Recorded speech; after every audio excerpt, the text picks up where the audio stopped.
你有冇諗過呢粒被寵物界通緝會中毒嘅蒜頭，其實原來佢係無害嘅防癌同埋驅蟲神器呢？阿媽成日同我哋講話又濕又毒嘅菠蘿，原來係可以俾毛孩食嘅，仲有特別適合老人家添。網上經常成日講話蒜頭唔可以食啊！原來因為蒜頭同埋洋葱係同一個科目，但係你有冇諗過蒜頭原來嘅毒性係好低嘅？只要掌握得當嘅話，佢都係最平嘅補品。大家好，我係 Alex。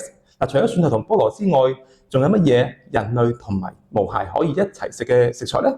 今日我會介紹咗5種嘅超級食材，同埋蒜頭點解可以食呢？記住睇到最後呢條片去片。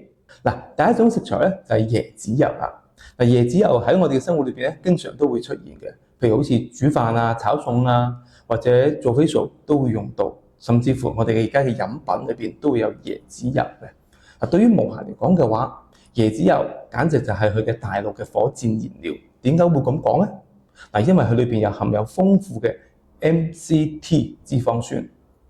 一般嘅脂肪咧係要搞好耐先至可以消化得到。但係 MCT 就唔同啦，佢係可以直接入肝臟裏邊變做能量，直接去到大腦。科學研究證實咗，老年嘅寵物食咗之後嘅話，佢嘅認知功能會明顯嘅提升。如果你嘅寵物開始有啲反應遲鈍啊，或者係已經確認咗有認知嘅障礙，都可以嘗試下俾佢食椰子油嘅。椰子油最神奇嘅地方一個就係，如果你嘅寵物不幸有咗胰腺炎，通常咧有胰腺，醫生第一時間就會叫我哋嘅寵物減脂低脂嘅啦。椰子油裏邊嘅 MCT 咧就可以幫到你啦。我哋通常食開嘅粟米油啊、橄欖油啊、花生油啊、豬油啊、牛油等等，呢啲係屬於係長鏈脂肪酸，係要經過胰腺嘅分泌啦、膽汁嘅分解啦，先至可以到達肝臟嘅。但係 MCT 就唔同啦，佢係直接入肝臟轉化為能量嘅。打個比喻啊，長鏈脂肪酸就好似一個超級大貨車咁樣，我哋由 A 點到 B 點，係需要重重嘅關卡同埋海關嘅手續嘅。但係 MCT 就唔同啦，佢就好似特殊嘅車輛咁樣，由 A 點到 B 點一步到位，因為佢係唔需要經過胰腺分泌出嚟嘅脂肪酶去分解就可以吸收，減少咗胰腺嘅負擔。所以咧，胰腺炎嘅寵物可以食到椰子油。至於貓貓嘅話，唔好再餵嗰啲化學成分嘅化學毛膏啦。椰子油係最天然嘅潤滑劑，係可以幫助到主治排毛球啊、通便秘啊，仲可以令毛髮更靚添。但係你要記住，唔係咩嘅椰子油都 OK 嘅。你去到超市嘅話，千祈唔好揀嗰啲叫做精煉過嘅椰子油，最好係買100% 有機同埋冷榨嘅。仲有一樣嘢就係，佢嘅熱量係好高嘅。如果你嘅寵物係要減肥嘅話，記得你餵椰子油嘅時候要扣返正餐嘅份量，唔係嘅話越減就會越肥嘅。記住，開始嘅時候係要從少量餵起，觀察下佢有冇軟便嘅情況。下一種食材咧就係羅勒啦。大家分唔分得到邊個係九層塔，邊個係羅勒咧？俾3秒大家。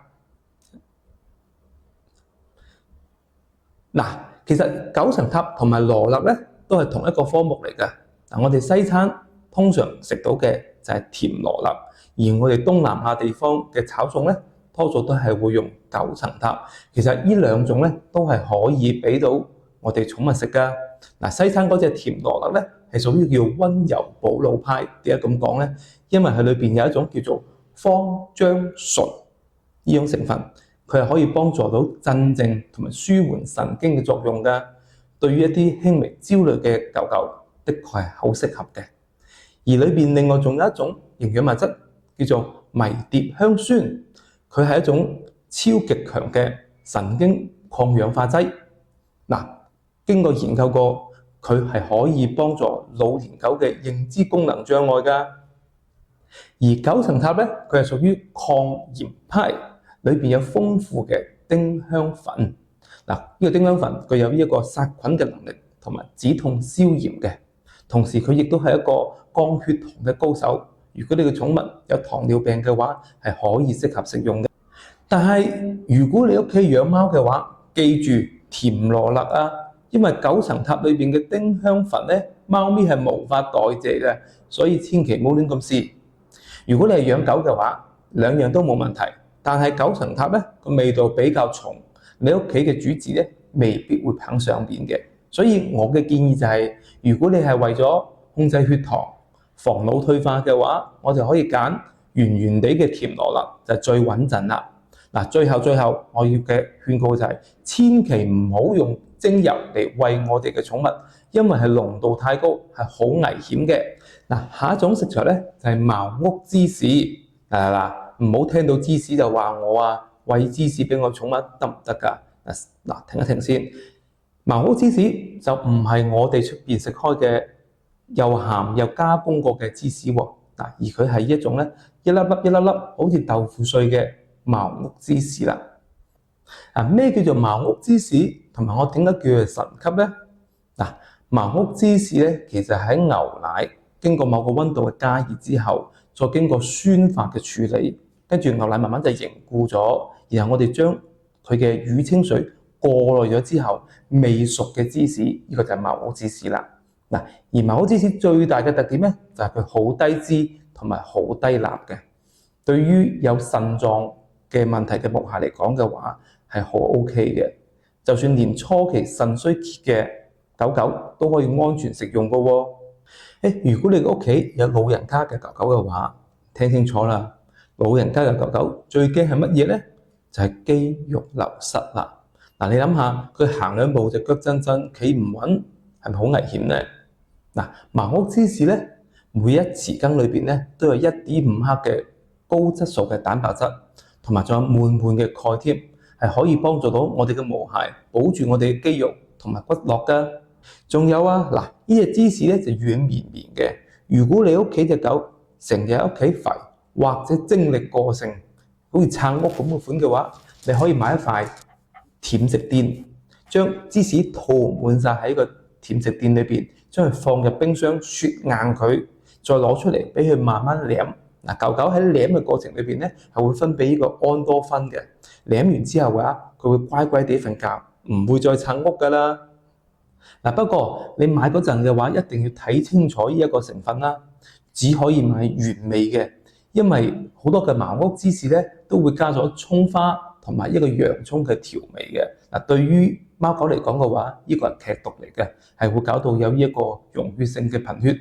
同埋你第一次餵嘅時候，記得從少少地開始餵起，睇下佢有冇乳糖不耐症，記住未？下一種食材咧，我相信咧喺呢集裏邊係最具爭議性嘅蒜頭啦。我相信我講話蒜頭可以食嘅話，喺留言區裏邊好多家長一定會鬧我㗎啦。唔該你唔好鬧住先，請聽下我點解講蒜頭可以餵咧？你哋一定聽過蒜頭、洋葱會搞到狗狗溶血性貧血㗎，係唔係？點解咧？原來洋葱同埋蒜頭咧都有一種物質叫做硫代硫酸鹽。佢係破壞咗我哋毛孩嘅紅血球，導致貧血嘅。但係蒜頭係唔係真嘅咧？呢一個其實係寵物界裏邊最大嘅誤解嚟嘅。喺2000年嘅時候，日本有個科學家做一個研究，用咗60粒裏邊蒜頭嘅硫代硫酸鹽嘅劑量去做研究嘅。哇！你哋諗下，逼隻狗食成60粒嘅蒜頭喎，大佬唔好話狗啦，吸血僵屍都會死啦。但係事實上面，大蒜裏邊嘅硫代硫酸鹽只係洋葱裏邊嘅1/15啫。所以喺2004年嘅情況下邊，同一個科學家、同一個團隊喺重新減少咗劑量嘅時候再做嘅研究，答案咧就梗係安全嘅。但係誤解一直延續到今天。所以咧份量只要啱嘅話，大蒜都係毛孩嘅最強嘅抗癌保鏢，同埋佢仲可以預防跳蚤同埋牛髀嘅。大蒜最值錢嘅地方咧，佢裏邊嘅抗癌成分大蒜素啦。但係如果你原粒咁樣餵我哋嘅寵物咧，效果係會大打折扣嘅。記住，我哋要將個蒜頭切碎咗佢，或者係壓爛咗佢，放喺個碟度邊等10分鐘。呢個10分鐘嘅時間就係令到佢酵素發生咗化學反應，大蒜素先至會走出嚟嘅。同埋你要記住喎，大蒜素喺6個鐘頭之內就會消失晒㗎啦。所以夠時間嘅話就即刻餵我哋嘅寵物啦。嗱，記住，雖然大蒜係好好嘅話，但係以下嘅毛孩記得千祈唔可以餵啊。嗱，第一個就係6個月以下嘅 BB 狗同埋懷孕嘅媽咪。第二個就係柴犬同埋秋田啦。嗱，因為柴犬同秋田咧，佢哋天生咧對於一個紅血球嘅氧化物咧係超級敏感嘅，所以咧我哋係唔建議呢兩個品種去餵嘅。終於嚟到最後一個食材就係我哋嘅熱帶明星菠蘿啦。嗱，可能菠蘿咧我哋覺得平時係酸酸甜甜嘅感覺啦，好好味啦。但係喺寵物營養學嚟講嘅話，佢根本上係一個天然嘅分解器。嗱，點解咁樣講咧？因為菠蘿裏邊有一種好特殊嘅酵素，叫做菠蘿蛋白酶。嗱，如果你屋企有老人家嘅狗狗，成日食完嘢個肚脹卜卜，或者成日周圍放屁，嗱，菠蘿蛋白酶咧就可以幫助佢消化到肉類嘅蛋白質。嗱，仲有一樣最勁嘅就係，如果你嘅毛孩啱啱做完手術嘅話，或者係關節炎發病好痛嘅情況下邊，嗱，呢個蛋白酶咧係可以幫佢哋分解到積聚喺患處嘅廢物，極速消炎同埋止痛㗎。嗱，仲有一啲成日拗痕或者皮膚敏感嘅狗狗嘅話，菠蘿蛋白酶咧係可以降低體內嘅早胺，係一個天然嘅止痕藥嚟㗎。嗱，不過你唔好以為買個菠蘿就咁俾佢食就 OK 啦嚇。嗱，買菠蘿要記住3樣嘢嘅。第一樣就係去皮去心，我哋嘅狗狗係唔可以食菠蘿心嘅，所以呢個第一個。第二樣嘢就係唔可以買罐頭菠蘿，市面上大部分嘅罐頭菠蘿都係用糖水浸嘅。嗱，我哋嘅狗狗係唔可以食糖噶嘛，所以咧就應該要買呢一個新鮮嘅菠蘿。第三樣嘢就係藥物相沖啦。嗱，如果你狗狗係食緊呢一個薄血藥或者係呢一個特定嘅抗生素，嗱，菠蘿咧係會大減佢嘅藥效嘅。所以咧喺食之前一定要記得問清楚你嘅寵物醫生啦。嗱，1連2集人類食物都能食，盤點10種對毛孩超級有益嘅食物，已經清楚講晒俾大家聽啦。